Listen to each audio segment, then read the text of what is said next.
Hola, ¿qué tal? ¿Cómo les va? Hoy vamos a hablar sobre el Virreinato del Perú. Bueno, para comenzar tenemos que decir que el Virreinato del Perú fue una de las entidades políticas y administrativas que el Imperio Español creó en sus colonias americanas después de la conquista. Posteriormente tenemos que decir que tras someter al Imperio Inca y después de unos años marcados por el conflicto entre los conquistadores, el rey emitió una cédula real en 1534, con la que crearía el virreinato. Y por último decir que los territorios que comprendían el Virreinato del Perú fueron muy amplios. En su momento de mayor esplendor abarcaba los actuales Perú, Ecuador, Bolivia, Colombia, parte de Argentina y Chile. Posteriormente, tras las reformas borbónicas, perdió parte de sus dominios en favor de nuevos virreinatos. Continuemos hablando sobre las causas de este Virreinato del Perú. Bueno, para comenzar tenemos que decir que la exploración del territorio americano dio a conocer para los españoles una gran extensión de tierras sumamente aprovechables para las actividades económicas como la explotación agrícola y ganadera.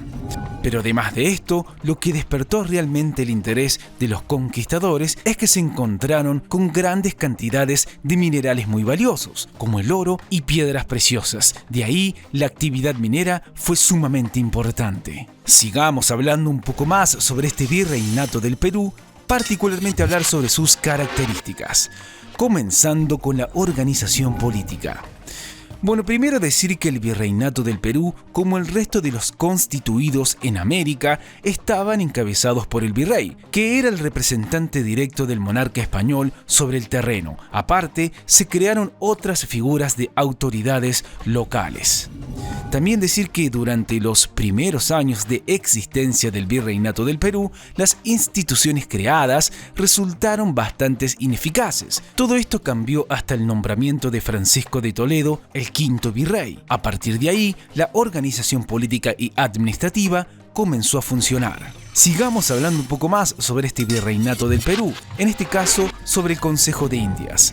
Decir que esta organización fue creada en 1524 por el rey Carlos I, tras la conquista de México por parte de Hernán Cortés. El nombre oficial era el Real y Supremo de Indias, y su función era administrar las colonias de la corona española en América. De esta manera, el Consejo era la más alta institución judicial en las colonias y se encargaba de nombrar a las autoridades del virreinato, aunque el rey era quien tenía la última palabra.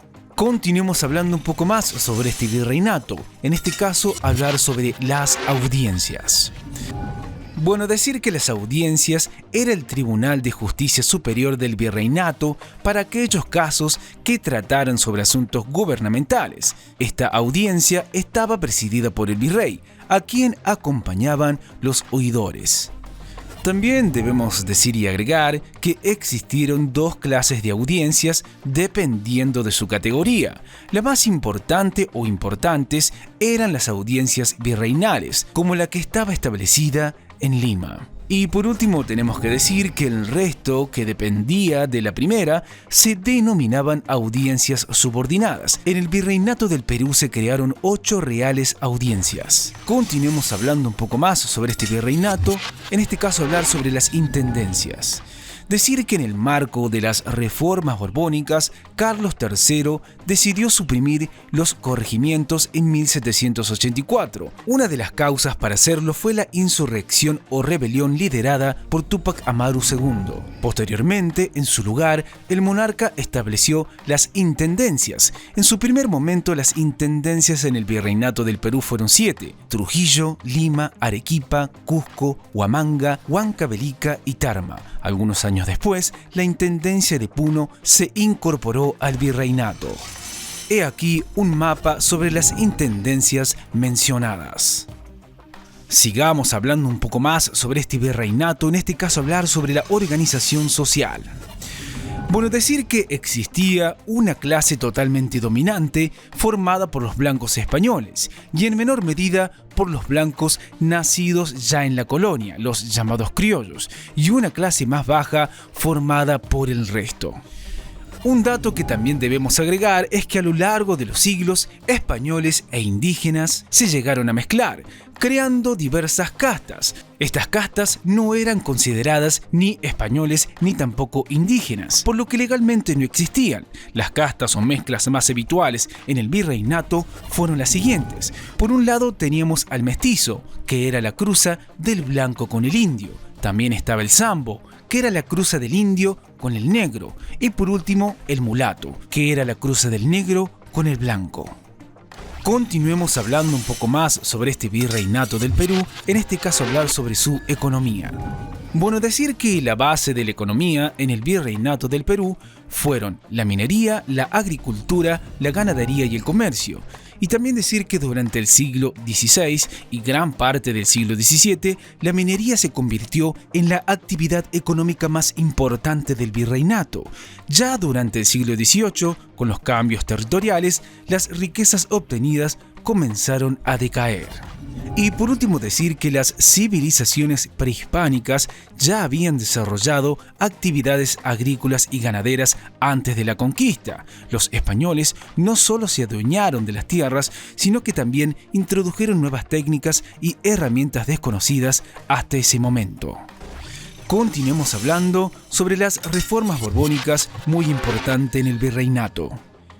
Bueno, decir que en España se produjo un cambio de dinastía reinante que afectó a sus colonias americanas. Así, la Casa Borbón emprendió una serie de reformas en el siglo XVIII destinadas a limitar el poder de las autoridades locales del virreinato y a reforzar el control ejercido desde la metrópolis. Entre los cambios más importantes se destaca la introducción del sistema de intendencias, eliminando a los corregidores y a los alcaldes mayores. Además, en un intento de maximizar los beneficios económicos, la corona reforzó la estructura de la hacienda pública. Y para concluir, hablaremos sobre el fin del virreinato del Perú. Bueno, decir que la lucha independentista aumentó en la segunda década del siglo XVIII. Este fue el punto de inflexión a partir de la cual muchas provincias del virreinato comenzaron a declarar su independencia de España. También decir que la resistencia española trasladó la capital del virreinato a Cusco y trató de mantener su autoridad en los territorios no independizados. La batalla de Ayacucho en 1824 terminó con la victoria de Sucre frente a los realistas, lo que significó el final del virreinato del Perú. Finalmente, San Martín entró en Lima en 1821 y proclamó la independencia del Perú el 28 de julio de ese mismo año.